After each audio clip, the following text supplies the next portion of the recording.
Hello po sa inyong lahat mga ka-crypto. Ako po si Pinoy Crypto Trader at sa video na ito ay atin po pag-uusapan ang tungkol sa balitang ito kay Shiba Inu. Kung saan ang sabi po rito ay meron daw pong isang Shiba Inu investor.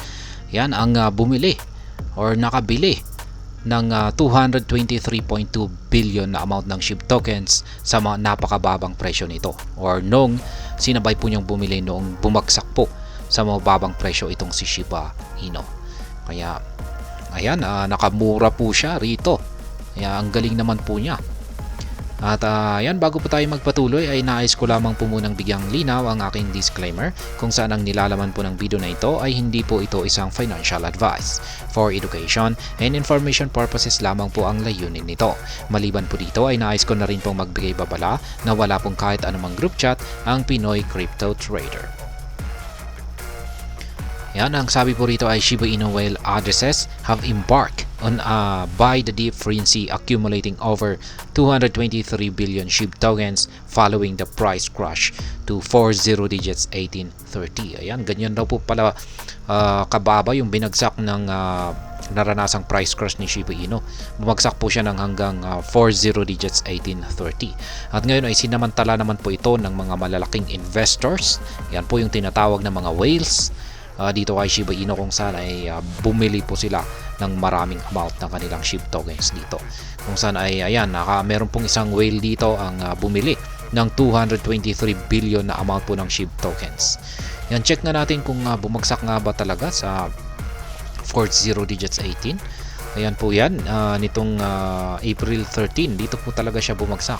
Yung lowest price po niya rito ay ayan, totoo nga.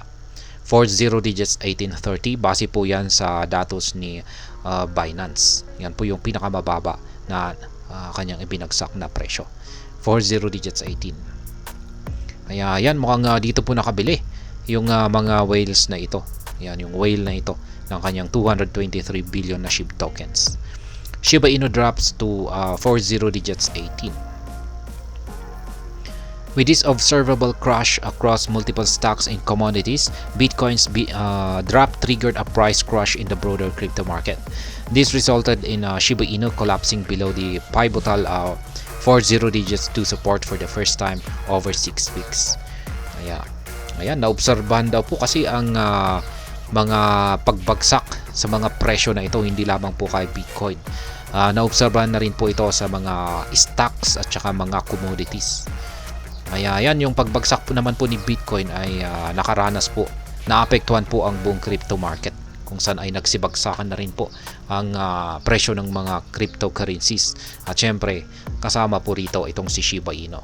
At yan, nabasag po niya yung kanyang support line na 40 digits 2. Yung support line naman po natin dito na nabasag ay ayan, ito nga, yung mga nabasag natin na support line dito. Ayan, dating nagsisilbi pong support line ito, 40 digits 2776 at saka maging ito 40 digits 2426. Large whales procure 223 billion SHIB. Ayan, yung mga whales talaga. Kung pag yung mga yan, yung mga maliliit na investors, sila po yung nagpapanik. Ayan, nagbebentahan sila. Samantalang yung mga malalaking investors ay sila po yung nagsasaya at yan, bumibili po sila. However, as panic spread across the scene, SHIB witnessed what appeared to be an accumulation frenzy among large whale wallets. Ayan na, yung sinabi ko kanina. Ngayon, yung karamihan, lalong-lalo na yung mga, siguro yung mga bagong mga investors ito or yung mga majority po ng mga ayan, yung mga ordinary investor lamang po siguro ay nagpapanik po sila.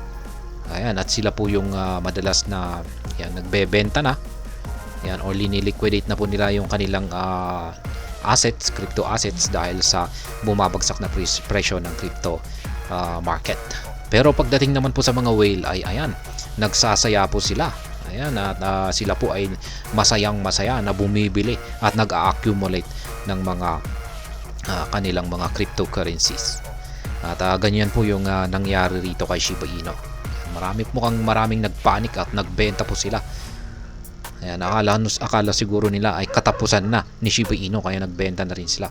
Pero pagdating po sa mga malalaking whales na ito, ayan, sayang-saya sila or tuwang-tuwa sila na bumibili.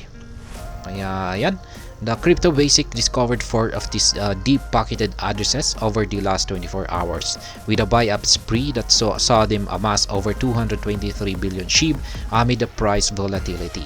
Ayan, si Crypto Basic ay meron na po siyang nakita na mga addresses na bumili ng malalaking amount ng Shiba Inu tokens, kung saan sila ay ayan, nakabili ng higit 223 billion na amount ng SHIB, ayan, sa mababang presyo. One of the earliest incidents involved the purchase of 107.1 billion Shiba Inu tokens by a new whale address from Coinbase yesterday at 9:38 a.m. Ayan, meron pong isang address na nakabili ng 107.1 billion na amount ng SHIB at gamit po ang platform na si Coinbase. Kahapon daw po yan.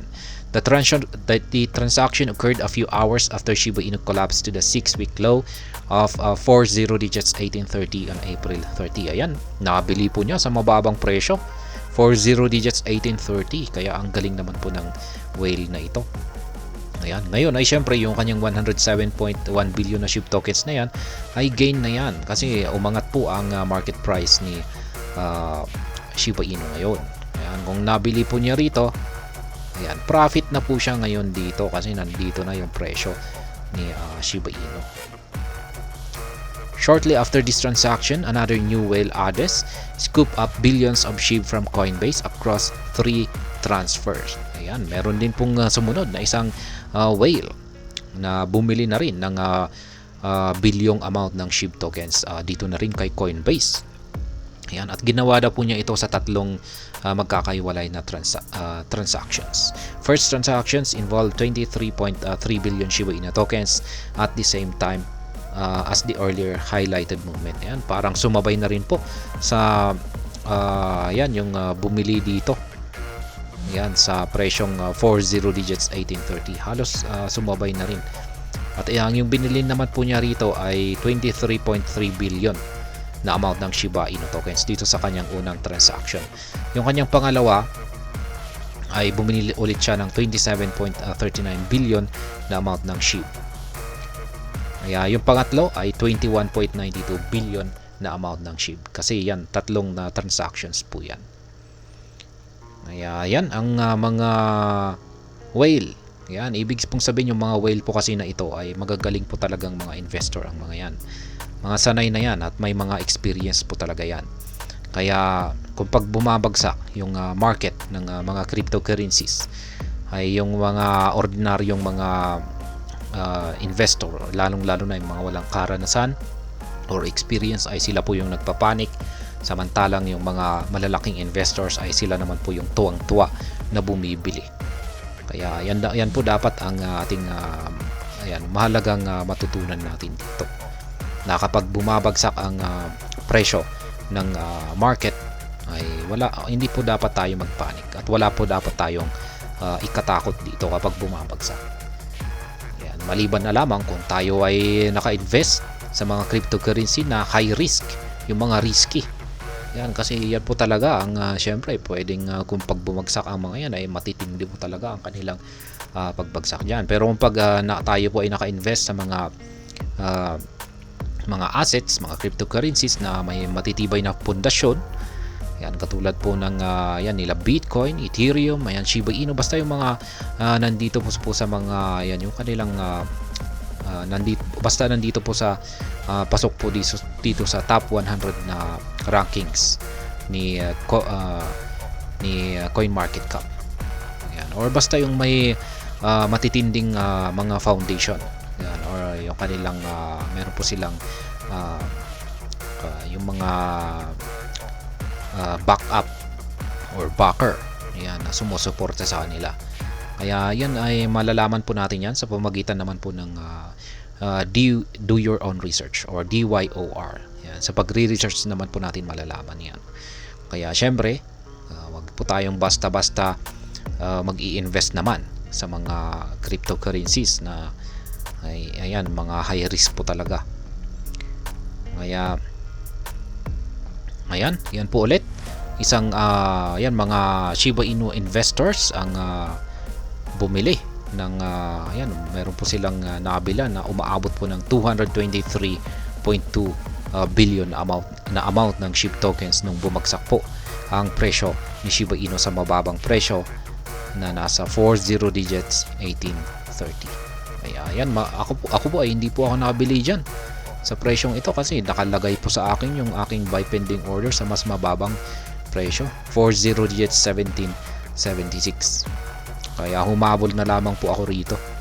Ayan, dito. Kasi mukhang alanganin na kung babagsak pa siya rito ulit. Ayan, pero ayan, nagbabakalas sakali lang ako na baka babagsak po siya rito at patatamaan po niya ulit or baka patatamaan po niya ito ng kanyang karayom, mahabang karayom. Kaya hindi ko pa rin po tinatanggal yung aking buy pending order dito.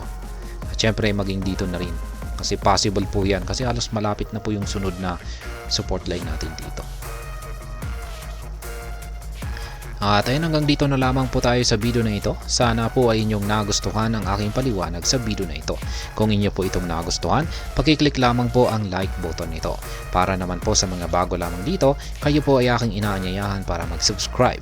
Pakiclick na rin po ang bell icon nito dahil ito po ang siya magsisilbing notification nito sa mga bago kong videos na akin pong ina-upload sa aking YouTube channel na ito. Marami pong salamat sa panonood. Ingat po tayo lagi at God bless po sa ating lahat.